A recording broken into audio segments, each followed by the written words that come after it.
Welcome to Jefferson Liberty Radio, the voice of the state of Jefferson in the Central Valley. I'm Matthew, joined by Pat and Marie. Alan is still out. Please be praying for him. We'll be sharing more about that later. Let's jump straight into our interview with today's guest.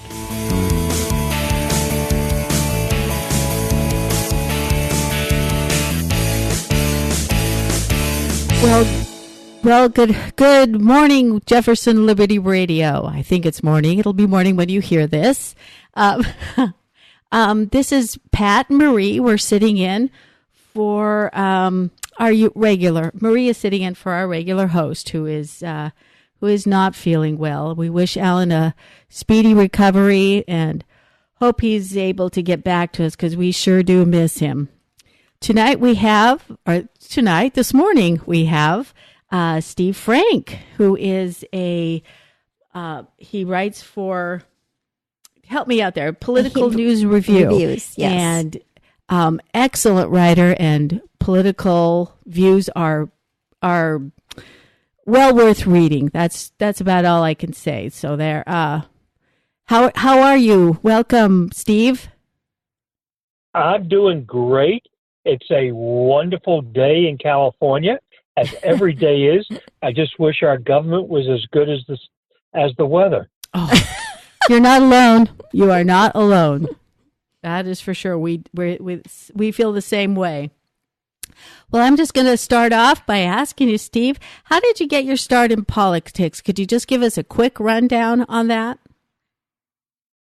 Well, I actually got started in politics in 1960, walking precincts for Richard Nixon. My father owned a laundry, and one of his customers was a man by the name of Murray Chotiner. And on Saturdays, I'd go in and help my dad. And Chotiner would come in on Saturdays, and he'd tell these wild stories about politics. I did not know, and remember, this was 1960. In 1946, 14 years previous, he ran Richard Nixon's first campaign for Congress. Then in 1950, ran Nixon's campaign for the U.S. Senate. And in 1960, was running Richard Nixon's campaign nationally for president. And he was a customer of my father's. He kept telling me that I should get involved with politics and walk precincts for Nixon. And eventually he talked me into it. And that's how I got started. Wow, that would have been an education. I bet he had great stories.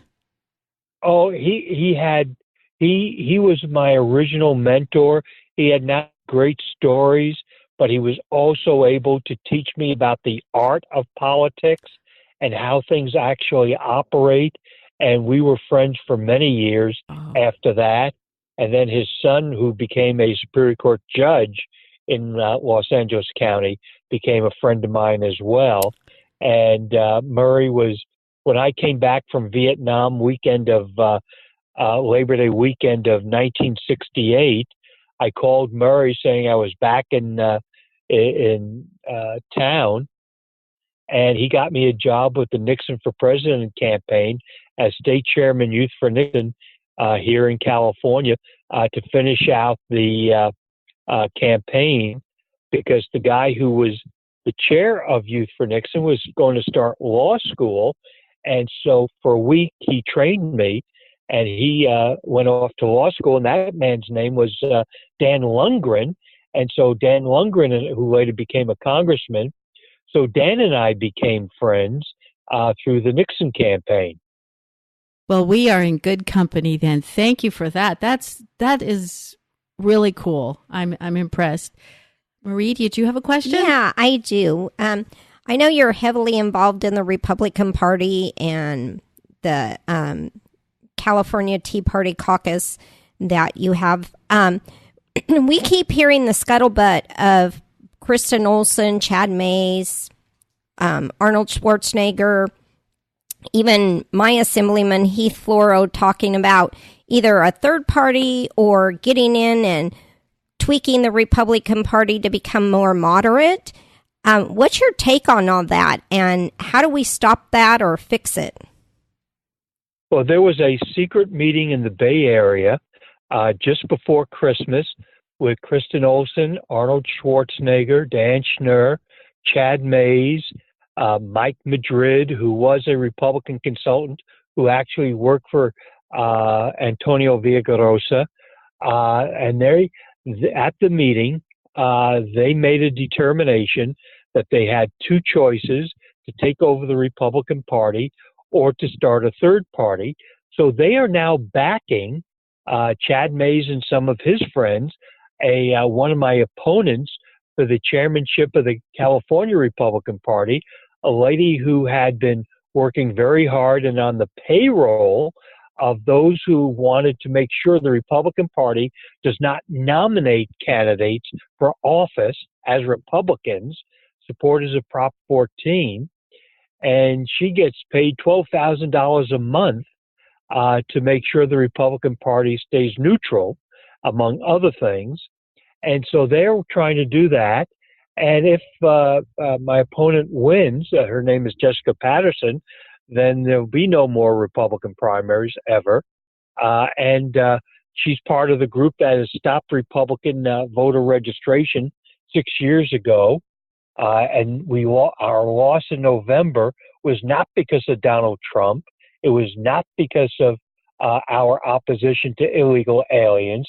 It's because the Mays group had been able to stop the Republican Party from registering voters. And if you don't have registered voters, you don't have people to vote for you, and which gives you what the debacle of November 6, 2018. And of course, there's more to it than that they did to us. But Chad Mays is looking to take over the party or to kill off the party. Wow. So how can we stop that? Or is there a way, or do you have any ideas? Well, there's several ways of doing it. First, I'm the only candidate that's been fighting Chad Mays and Kristen Olson for years now, and their efforts to change the party. Of course, as you know, Chad Mays voted for the cap and trade, which is going to add 72 cents to a gallon of gasoline in 1 year on January 1st, 2020, to the cost of gasoline. And Kristen Olson took the floor along with my other opponent, Travis Allen, to make sure that the Republican Party did not oppose did not support the repeal of Prop 14. I had a resolution to do it twice, and in October of 2015, Travis Allen and Kristen Olson took the floor to say that Republicans should not nominate Republicans for office. They don't believe in that, and so it's going to be up to the Republicans to keep those type of people out of office, whether it be party office or partisan office, because their interests are personal rather than our interests, which are for the good of the people of California and for the 4.7 million registered Republicans in California. Wow, that is disheartening to say the least. Very disheartening. Yeah, I didn't know it was that bad. Wow, I'm just shocked, I guess. I shouldn't be. We'll have to get you to come down and talk to our at one of our meetings about all this. Yeah, this is very interesting. I'd love to do it in the future, and I understand when you say you're disheartened by all this, and I am as well. The problem is we need to fight it, or let's start calling ourselves Texans. Oh, good idea. Good idea. I'd like to know, what is your take on Governor Newsom, and will he make it? Will he make it the 4 years? Do you think we're going to be able to stop what he's trying to pass through? What's your take on him? How are we going to fight him? We need an aggressive Republican Party that stands up to him, and that just doesn't say in the back rooms, gee, this is terrible. We need to go to the general public. For the last 6 years, not only haven't we done any voter registration, but we haven't been on the airwaves talking about the problems of Governor Jerry Brown. Now we have Gavin Newsom. I'll give you two examples. I would not be surprised if in your studio, where you are right now, somewhere there's bottled water. I bet you have a bottled water. I know I have Yes. a bottled water that's flavored right next to me. Yes. Gavin Newsom, in his inaugural address, announced, and in his budget announced, that he wants to tax water. That's one thing. Second, there are lots of towns in the state of California that have had city councils and or ballot measures to stop high-density housing, 20-story apartment buildings, condos, etc. Gavin Newsom has just announced, and remember, all of us on this call opposed SB 1, which was the 12-cent gas tax, and we supported Proposition 6 to repeal that gas tax. Governor Newsom said, well, we have to keep it because we need all the infrastructure we can get, and the people bought that.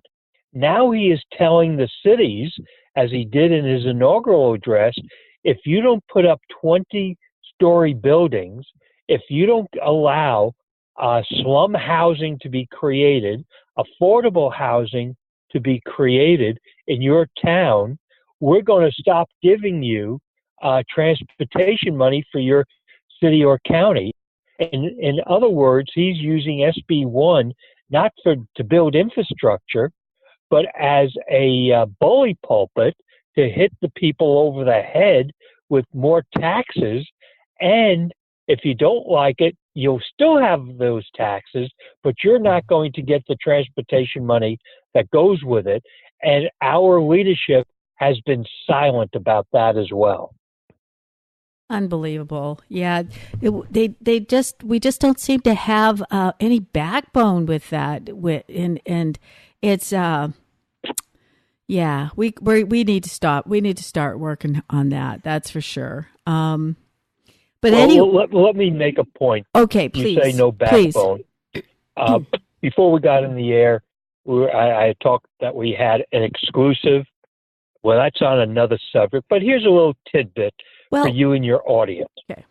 You know that the chairman of the state party is a man by the name of Jim Brulte. Yep. You know that. Yes. Yes. You also know that he is a partner in a firm called California Strategies. I would urge you and your listeners to go to the website of California Strategies and look at the list of partners in California Strategies. One of his partners in that firm is a lady by the name of Kristen Olson. Oh, you should! If you could only have seen the look I got from Marie when you said that. Steve knows what I think. I'm not making any subjective comments. I'm just giving you an objective fact. If you look at the website, you will see he's toward the very top. You'll have to scroll down a lot, but there she is, Kristen Olson, partner.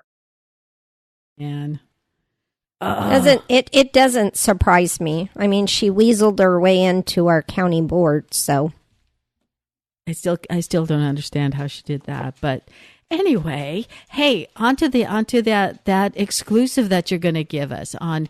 I believe it's on the subject of vote harvesting. Can you go into that, sir? Well, let me explain what voter harvesting is, so I can explain the exclusive. So, voter harvesting was illegal in the state of California until 2016 and was allowed for the first election in 2018. This is where individuals can go door to door and say, Marie, Pat, have you turned in your absentee ballot? No, you haven't. I'll be glad to help you fill it out, or I'll be glad to turn it in for you. And That way you won't have to pay postage. You won't have to go to figure a way of getting it to the registrar of voters office. In Orange County, there were approximately 250,000 absentee ballots harvested. The LA Times exposed who did the harvesting. It was the Democrat Party with the unions and the foot soldiers to collect the harvested absentee ballots were illegal aliens. 250,000 by the Democrats in Orange County alone. That was which is where we lost four congressional seats, an assembly seat, a state senate seat. It was a disaster in Orange County. So that's one piece of information. In North Carolina, across the country, 3,000 miles, a Republican member of Congress also used ballot harvesting. And the Democrat Party in North Carolina sued to stop the Republican from being seated on the basis that there was no chain of custody of the absentee ballots that had been collected, nor was there any proof that all the harvested absentee ballots were turned in, and a court agreed to that and has held up the seating of a Republican member of Congress in North Carolina. So the question then becomes, how come the California Republican Party, using the same theory as the Democrat Party in North Carolina, hasn't demanded in court that the 7 Democrats that defeated 7 Republican incumbents, 6 incumbents and 1 running for Darrell Issa's seat, that they shouldn't be seated as well? And of course, I have sent a letter to the board of directors of the California Republican Party asking that they do that. They've said no. I've also sent a letter to the California Republican Party board of directors asking them to go to the U.S. Department of Justice, asking for a civil rights violation that the Democrats used illegal aliens to pick up ballots, and we have no idea if they took all the ballots in to the registrar of voters or if they threw away the Republican ballots that they collected on the theory of chain of custody, just as the Democrats in North Carolina have stopped a Republican from being seated. And the California Republican Party to this moment has done nothing about this, has not gone to the Department of Justice, nor have requested of the House of Representatives that those 7 people be stopped from, suspended from being seated, nor have they gone to a court, just as the Democrats in North Carolina did, to stop a Republican from being seated on the same basis. So we have a Republican Party in Sacramento that has not registered voters, does not communicate with the public, and now we find that they refuse to take legal action when Democrats in North Carolina have no problem of doing so. Yeah, why? Why would they do that? Do you have any idea with Steve why they would do that? I have asked that question and have not gotten an answer. They refuse to respond to me. Oh. And I would think that'd be a good idea for more Republicans to be asking them that question.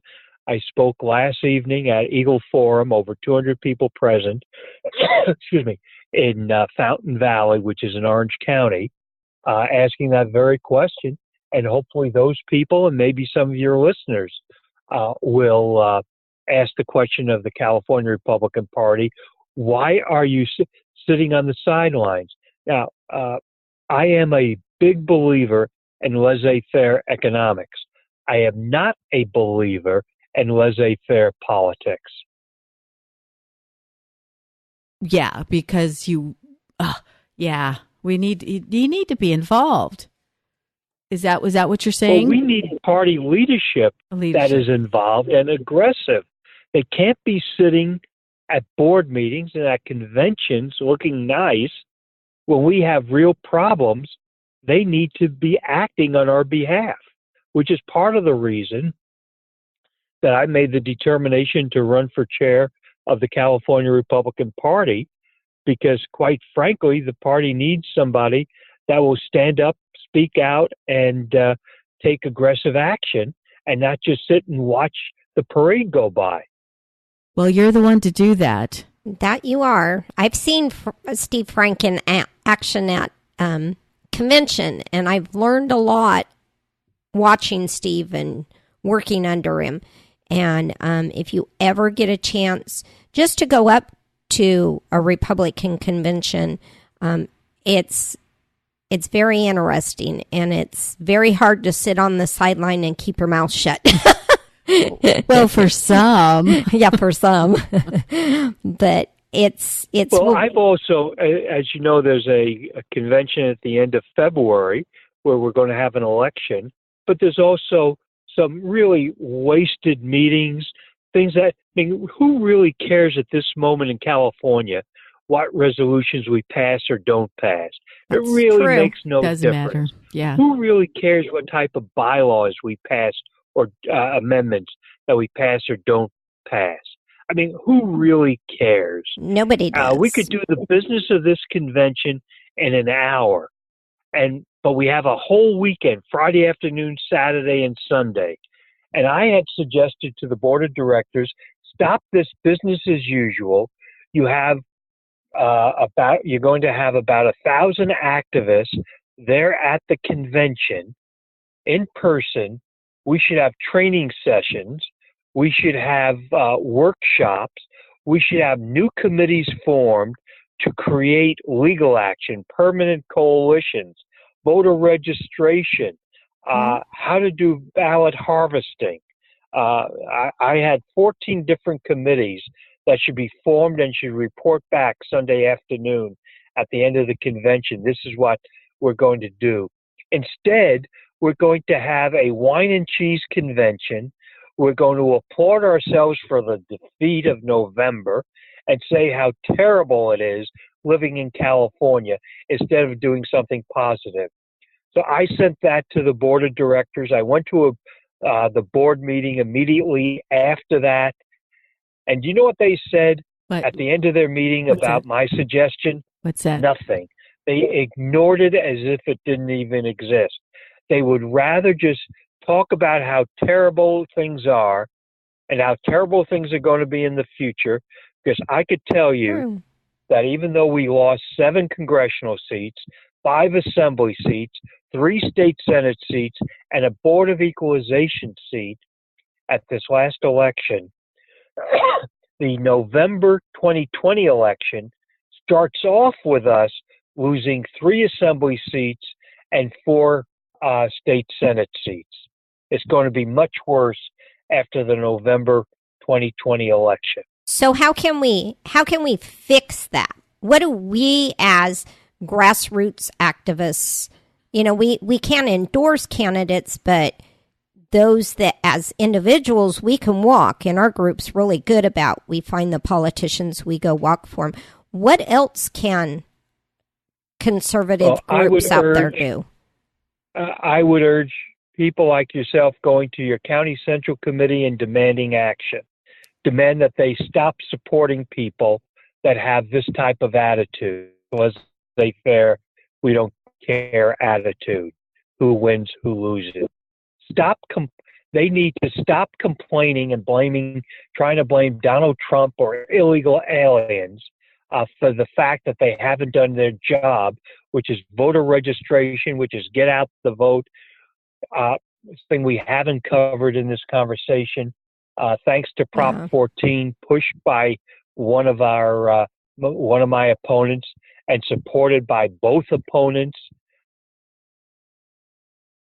In November of 2016, there were 24 legislative seats, Assembly, State Senate, and Congress, without a Republican on the ballot in November of 2016. In 2018, there were 41 legislative seats without a Republican on the ballot out of 153 legislative seats. And for the second straight election, no Republican running for U.S. Senate on the November ballot. So that's why we have voter suppression. What do I mean by voter suppression? It means that the vote for governor was 12 million votes approximately in November of 2018, 10.5 million votes for lieutenant governor, and 10 million votes for U.S. Senate, and that's voter suppression. That is. Yeah. Thus, one of the reasons why we have the state of Jefferson, we're suing for delusion of votes. Yeah. Yep. Well, that's part of what you're saying, but we're just dealing with California's swamp, and it's we just have to find a way to fight this. Go ahead, Steve. Well, we can't be fighting it by watching reruns of Seinfeld. No. And seeing how the Rams or the Patriots are doing on the football field. We have to roll up our sleeves. We have to tell those who claim to be our leaders to, as my late mother-in-law would say, fish or cut bait. We need to say either you're going to do the job or you need to leave the job, because right now the job is not being done. Right. Well, and I think that's something we can say about our State of Jefferson Patriots. They either are sitting on their Republican Central Committees, they've tried to take over, that they've ran for office, they register people to vote. They walk for candidates. So kudos to all of them. And I think all personally. I think kudos for us too, because we have sued the state for lack of representation and delusion of vote. To vote. So I think that helps a lot too, because what you're saying is with all that, we don't have any representation. So, yeah. But that's correct. And we need to be willing to speak out and go the extra mile to make a difference. And we should not be afraid of the bullies in politics who say, well, you won't get a job or you won't get an office. We need to be able to say it doesn't matter. We need to be able to take leadership in the Republican Party, because quite frankly, there are two parties, and as you already know, the Republican Party is not the second party in California. We're now the third party. The Democrats have approximately 44% of the electorate, of the voters. The decline to state has 27%, and the Republican Party has 24%. And that number is going down dramatically. And the lower that number, the more difficult it is to get quality candidates, people willing to stand up for Republican values and principles. And that's part of what the goal has been by some, which is why they've stopped voter registration, is to disillusion people from being involved in the party. And they have disillusioned people. And I'm sure that folks that are already in the process of moving to Idaho, moving to Oregon, Nevada, Arizona, and Texas, that people are leaving the state because they don't see an ability to survive economically in California, and that the Republican Party is refusing to be aggressive in trying to stop the problems of California. Well, this is depressing. We want to end on a happy note. Let's try. Okay. We know your time is short, but I know you've done a lot of campaigns, helped a lot of candidates. What were some of your favorite candidates, and what is a funny or interesting story from the campaign trail? Well, let me tell you there's a congressman who just got defeated, Dana Rohrabacher. Dana and I have been friends since 1966. We worked on the Youth for Reagan campaign together for governor. And he had, during that time, a brilliant idea as to how to win for Ronald Reagan. And Dana was a teenager and full of vim and vigor. And so how do you get to Ronald Reagan? Well, Dana was also an Eagle Scout. So he took his pup tent to Pacific Palisades and planted his pup tent on the front yard of Ronald Reagan. Nancy Reagan comes out and says, "You got to go. You can't be here. And, you're disturbing us and all of this." Out comes Ronald Reagan, talks to Dana, and invites Dana into his home. Oh, neat. And they became friends. And in 1976, 10 years later, when Reagan ran for president the first time against Gerald Ford, Dana Rohrabacher was the traveling press secretary for Ronald Reagan for president. Wow. And that's one of my favorite stories about politics and about the type of person Ronald Reagan is or was, and the type of person Dana Rohrabacher is and was. Just a great story, tells a great deal about both men. And that's probably my favorite political story that's on a high note. But the reality is I like to use the phrase of President Harry Truman, who was a Democrat. Mm-hmm. And what Truman said was, "I don't give them hell. I just tell the truth and they think it's hell." Oh, wow. I like that one. That is a good one. That is a good one. Well, I know your time is valuable here, so we thank you so much for joining us today. And it was a great interview. Thank you very, very much for coming aboard. We're gonna let you go on to your the rest of your evening. Thank you for the opportunity. I appreciate it greatly. I appreciate being able to pass a message along to your listeners that there is hope, that there is a way to victory, and it starts with being willing to stand up and speak out. And do the right thing. Thanks, Steve. It was good talking to you. Thanks again, Steve. Appreciate it. Have a great day. You too. Bye. Bye-bye now. Well, we have a little bit of time left over after our interview with Steve, and I'd like to just tell everybody about an event that happened on the 12th of January up in Wairika. And it was a fundraiser. Mark and Cindy Baird are suing the state of California for the right to carry, open carry. And this fundraiser was a huge success, and we just want to congratulate them for doing such a great job. The event was filled to capacity, and I think they raised about as much money as they thought they could ever raise. And the Stanislaus Concerned Citizens would just want to thank you and congratulate you.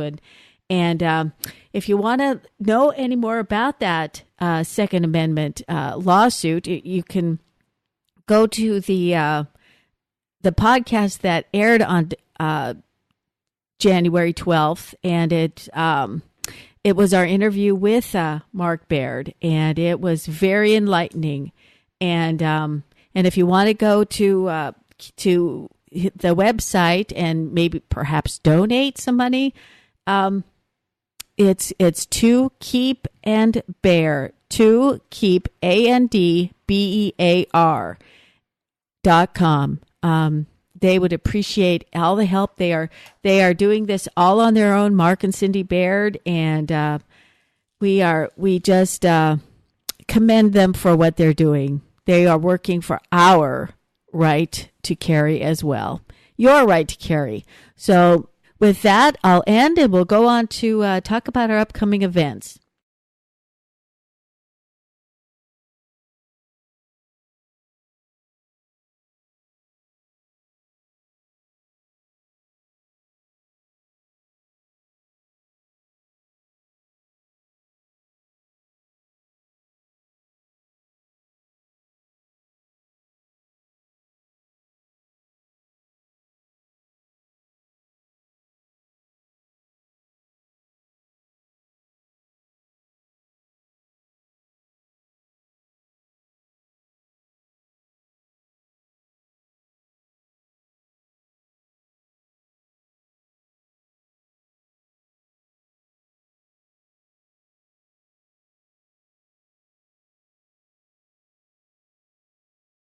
So on January 16th, we'll have Janice Keating and Ted Howes at the Grizzly Rock Cafe. That'll start at 6:30.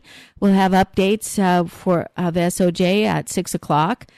And then on the 30th, we will be hosting Mayor Brandvold. That will be at Fuddruckers on McHenry Avenue. That'll be at 6:30 as well. Come on out and RSVP. Come on out and see what's going on. Oh yeah, we do. Oh, one more thing. We will be having a yard sale in probably sometime in April. So if you have anything you'd like to donate to the state of Jefferson for this Stanislaus Concerned Citizens, we'd appreciate it. Thanks so much, and you can get hold of us at our website at. Go ahead, Marie. You can reach out to us at StanislausConcernedCitizens.org. That's StanislausConcernedCitizens.org. Okay, thanks, Marie. I'm having a little bit of trouble here today. Thanks again. So anyway, thanks everybody. Thanks for listening, and look forward to being on again next week. If you're interested in sponsoring our show, you can head over to our podcast website, jeffersonlibertyradio.com, or email us at sponsors@jeffersonlibertyradio.com. This episode is sponsored by Owls Certified Safe and Lock. Owls offers locksmithing services and alarm systems for a range of applications, including burglary, fire, tamper, medical emergencies, and much more. Owls has been locally owned and managed in Modesto for nearly 70 years, and with thousands of loyal and satisfied customers, you can be sure that Owls will meet and exceed your needs. For more information, call 1-800-700-4780 or go to owlsalarm.com. That's ALSALARM.com. Thank you so much to Owl Certified Safe and Lock for sponsoring our show. We'd love to hear from you. You can email us at feedback@jeffersonlibertyradio.com or via our website again, jeffersonlibertyradio.com. We'd love to hear your questions and comments. If you aren't already, don't forget to subscribe to us in iTunes or your podcast player of choice. It's so much easier to listen to us. And if you wouldn't mind leaving us a 5-star review, we'd really appreciate it. It really helps our ratings. You can find us on all the typical social media, Facebook, Twitter. You can also find our episodes on Spotify, YouTube, Google Play, and you can also follow us on some alternative media such as BitChute and Gab. Thank you so much for listening to this episode of Jefferson Liberty Radio, and we'll catch you next episode.